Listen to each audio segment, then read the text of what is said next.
Hey everybody, it is Bret with Buckeye Dealership Consulting and Jim Rhoads of the Octane Group here again to finish up our Wisdom Wednesday, talking about all things related to collections.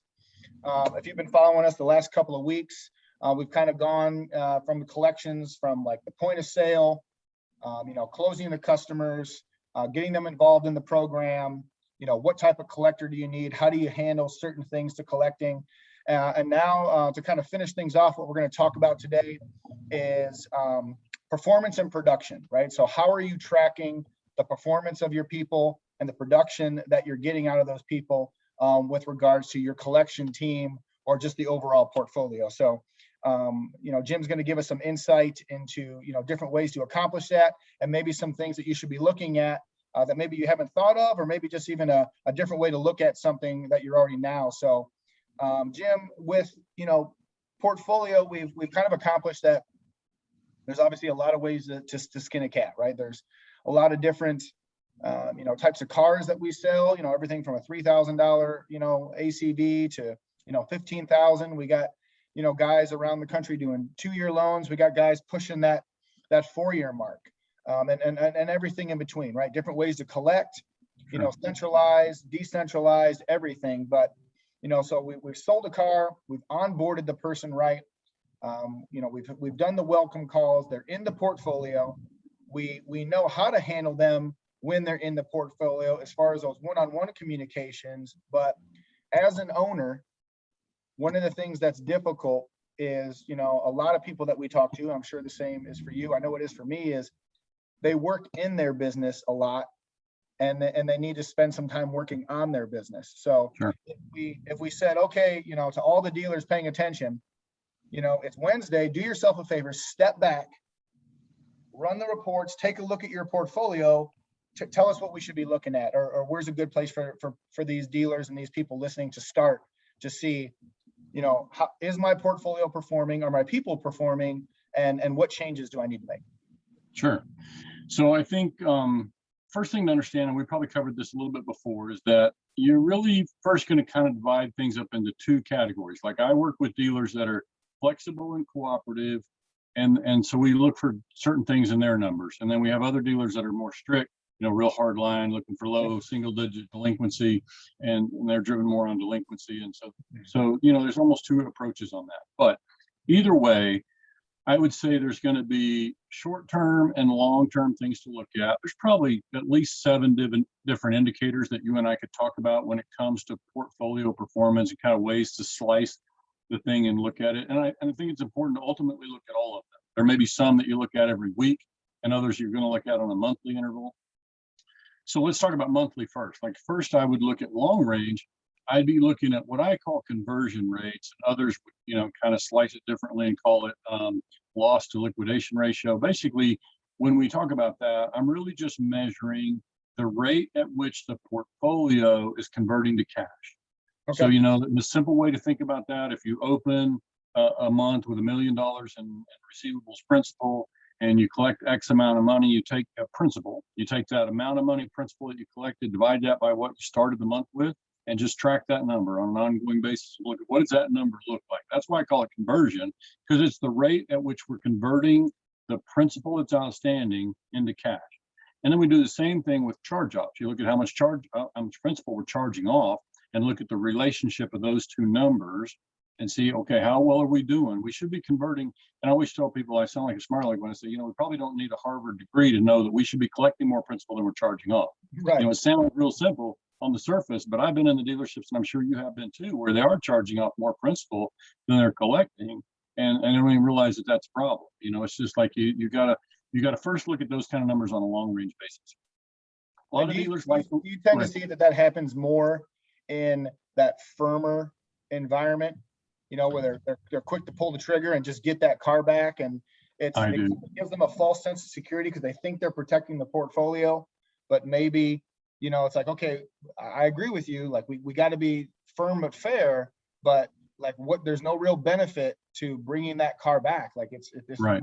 Cash, right? We want payments. So I think we touched on last week, it's hard to talk about policies and procedures, and collections is among them. without talking about philosophy. It's like your approach to business is going to be a factor here. And so, yeah, absolutely. If you're really tough on people, then you can just expect to have a lot of repos on your back line, because but if you're going to be flexible and cooperative, then that starts to take you to why I think it's important to look at some of these other numbers. A lot of dealers will look at delinquency, but to me, delinquency doesn't tell the whole story. And if you are going to reward people based on delinquency, your collectors and your collection team, then you run the risk of having them get frustrated and demoralized, because in my mind, delinquency is just a part of the business that we're in. You're going to see it. It's going to have peaks and valleys, and it's going to spike with the holidays, and it's going to spike when the state fair comes to town, and there's just all kinds of things. School starts. They're going to be, they're just going to be peaks and valleys. So the reality is, I don't want to penalize my folks in the collection team for doing the job that I asked them to do, which the job I would ask them to do if I were the dealer is get the money in the bank. Even if it comes a little bit late, work with the customer, make sure the customer follows through on the commitments. But if we need to be flexible and give them a little bit of time, then we can do that. And that's why I really emphasize, and I've been tracking this thing for years. I figured out one day, Brett, I have been tracking weekly numbers for some dealer somewhere for over 1,000 weeks in my career. So I'm used to looking at weekly numbers, and I've been tracking collection efficiency, more specifically, filtered collection efficiency. We take out the extra unexpected money, like insurance payoff and those kind of things. You take that stuff out of there, and you look at, okay, our portfolio was X, we have X number of contracts. Hopefully your software would run a report that tells you specifically what is contractually expected for an upcoming period of time. And typically we look at, upcoming 7 days. Then we come back at the close of that week and we measure, okay, how much of that money did we actually get in the bank? Again, we filter out the extra unexpected money. How much of the expected money did we actually put in the bank? So that's my number one figure, and I call it filtered collection efficiency. Okay, so you can say, well, I could look at, if my delinquency is good, then my efficiency should be good. Well, sometimes that's not true. We're working with some dealers right now that have that situation where the delinquency looks fine, their collection efficiency is low. Well, why would that be? My first question is, are we deferring a lot of payments? Because if you start deferring and pushing a lot of payments, your delinquency can look fine, but your money in the bank is not there. So it's just not showing up, the way it should be. So that goes back to that comment I made last week about, like, that's what I would have called date editing, right? You're fooling yourself. You're like, oh, well, it's like a promise to pay at the end of the loan. I just push it forward. No, at the end, you may be showing them recent in your system. They're 30 days late. You collected a whole payment less than you were supposed to. So now I'm drawing that line now. I get it. Right, and that's why you also asked me about partial payments, and I said yes, I'm on board. I'll do a partial payment. I'm going to work with somebody, because if you think about what this collection efficiency looks like, think about a customer who's got $100 a week payment. And something came, they're short, whatever happened, and they can only do $50 in week one, or they can only do $50 for the first 3 weeks, and then they do $250 in week 4. Well, for that 4-week range, I'm at 100% with that customer, right? I collected 100% of what I was supposed to collect with that customer. Whereas if I'm looking at delinquency, I'm going to penalize that collector, even though that collector did exactly what I asked them to do. They got the customer squared away, kept them on track, got the money in the bank, didn't modify the contract, didn't defer the due dates. And so they did it the hard way, but this is what I want them to do. I don't want them changing the contract. I want the customer to follow through, get caught up, which means I'm going to have some delinquency. And if I look at that collection efficiency number instead, our experience tells us that that number should run 93% or higher. So I would just challenge dealers to go back and look at that number. And you'll say, well, my recency is good, so I should be fine. Well, that's not always true, because you can say, 95% of my customers paid in the last 14 days. But what if I tell you that half of those people only paid, 25% of what they were supposed to pay? Now my recency number's not so great. They paid, but they didn't pay what they're supposed to pay. So you got to look at all of them. All of those numbers matter, but they're each telling something different, and so they don't tell the whole story. And that's why you got to watch that. But the reason I like the collection efficiency number is because, if you think about, and you have enough experience, I typically ask a dealer when we first kind of present this idea, is ask yourself, if I tell you that 93% of the money should make it in the bank, ask yourself, where's that other 7% go? Right.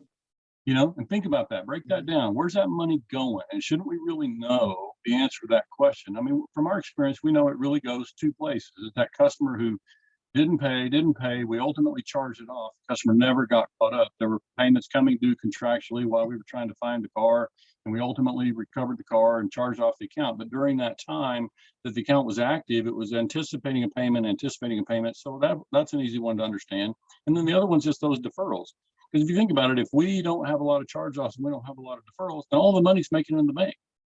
So it's really just that simple. And that's why I like to look at that number, because if we can limit those two things, then we're going to get our money in the bank. The customer's going to be successful. Our cash flow is going to be more predictable, which is one of the other reasons I like it. Is it's a much better number to build my forecast from. I can better know about how many contracts I have on the books. I can know about what my cash flow looks like for the next 90 days.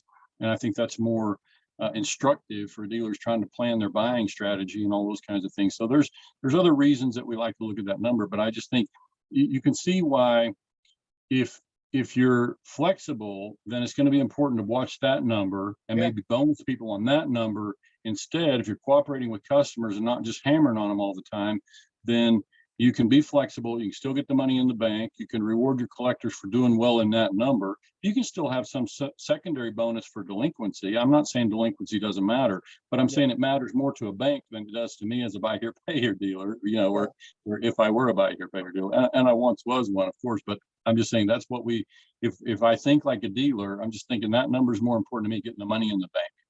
Yeah, for sure. And I mean, it's a great place to look. I mean, we always having the cash flow conversation. It's like, hey, cash flow. And the first place that everybody likes to look is expenses, or what am I doing here? Or what am I doing there? Well, it's like, okay, well, wait a minute, how much money are you losing by being too stiff? How much money are you losing by being too friendly? And how much money are you losing by not taking partial payments, or maybe even just some very simple business practices, right? And depending on the size of your portfolio, the difference between 90% and 92% can solve all your problems. It could be a substantial amount of money. I mean, in my situation, it was like, our charge off, we thought we were doing great, when we were around 1%. Well, that was still, plus or minus $400,000 a month you were charging off. Right. A lot of loans. It's, I guess, it's relative, but, if you look at your business from that number, it's scalable, right? Doesn't matter if you've got 500 notes, doesn't matter if you got 5,000 notes, 90% is 90%. What's the other 10%? You got to go for it. It's got to be going somewhere. And if you can dial into that, focus on why am I losing that 10%, and what decisions am I making that's costing me that money? And maybe you can make some small changes to get it back. And of course, good number. Yeah, it's good. And if you think about that growth thing we were talking about, it's like, if you want to grow your portfolio, I can think of a couple of ways to do that. One is to sell more cars than you're charging off. Another is just, how about retaining some customers? How about not charging them off? How about not having such a quick trigger on the repo and working with that customer and getting through the problem, and kind of taking that 10-year approach we talked about last week, and just, let's be flexible. Let's work with people, keep them in the car, and then we can grow our portfolio that way. We retain customers and help them to be successful.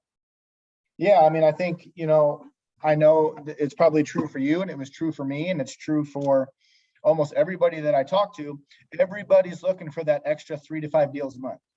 Well, it's not always on Facebook. It's not always all in advertising. It isn't always in, well, if I had more cars. It's not always a better salesperson. Sometimes, those 3 to 5 cars a month can be retention. And that can be, that can change your number, and that can be in collections.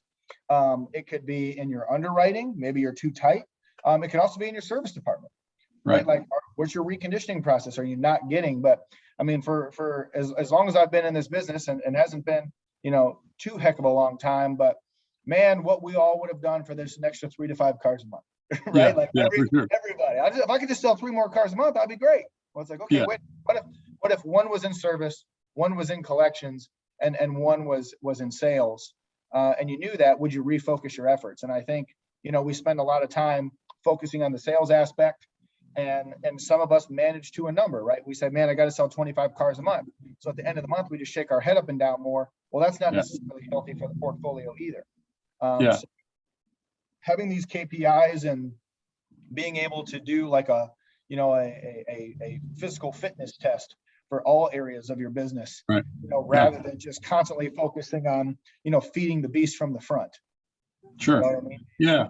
Sometimes you got to take care of what's in the middle, the reconditioning process and how are you servicing the loan after the sale? Could easily, take better care of the customers you've already got, rather than trying to cram 2 or 3 people you don't want into your portfolio and hoping they stick. So that's right. Well, and you and I both met dealers where we see them, they feel like if they've got a problem, too often, so many of the dealers that we work with come out of retail business or have a sales mentality, and their first feeling like when they have a problem with their portfolio is shrinking or underperforming, whatever, their inclination is to sell their way out of that problem. Right. And it's to me, that's always a warning sign to me. It's like, that's just taking a sales mentality and thinking I can sell my way out of this. And you really you have to be able to look at the other side of the business and be prepared to analyze the portfolio and know where there's opportunity to improve the cash flow and so on. So yeah, it just takes both sides of that. And I come from the collection side, and I always tell dealers, look, sales department's got a 1.5 hour relationship with the customer. The collection department got a 3-year relationship with the customer more. I'm always going to try to do what I can to help the collection department be successful in what they do, because their job is important. Of course, it's important on the sales side too, but I'm just saying the nature of the relationship with the customer is such that we got a long relationship over there on the collection side. We need to be really successful and effective over there. For sure.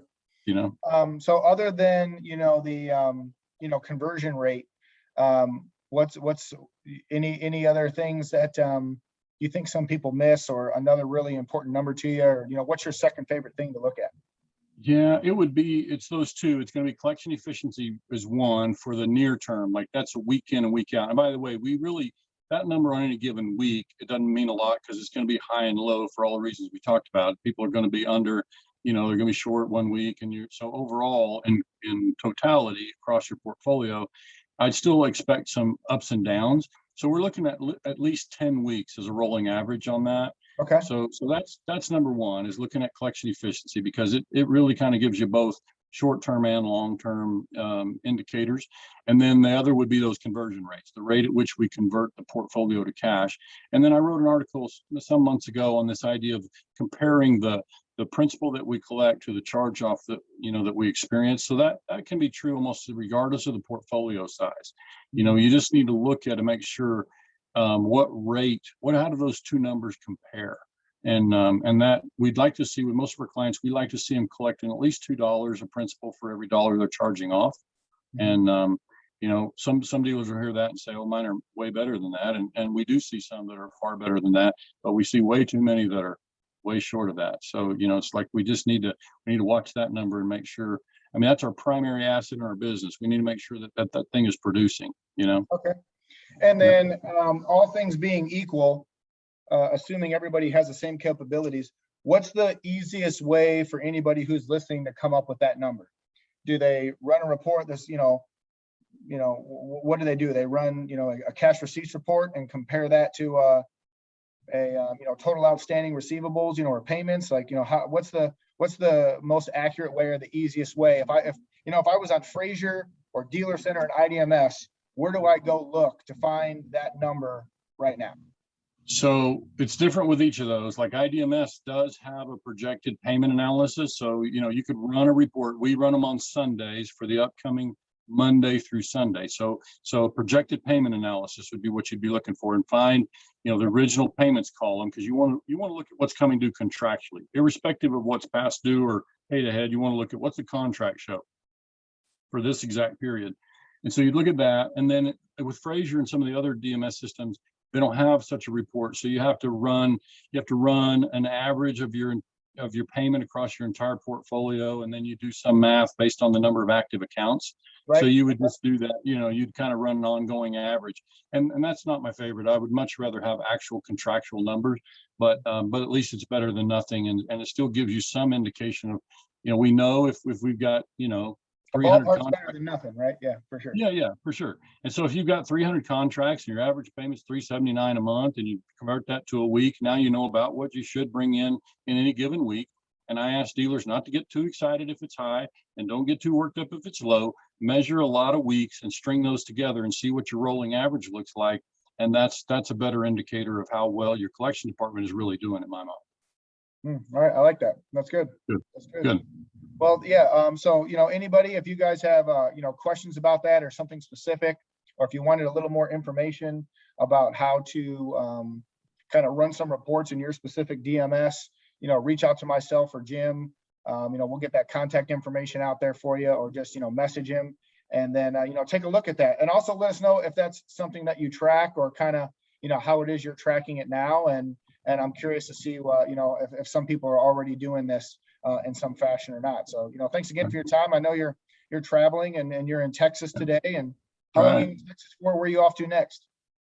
Well, we're working our way through Oklahoma. I've got family up there, and then stops in New Mexico and Colorado, but ultimately working our way to Utah for much of the summer. Okay, good. Sounds good. Well, safe travels.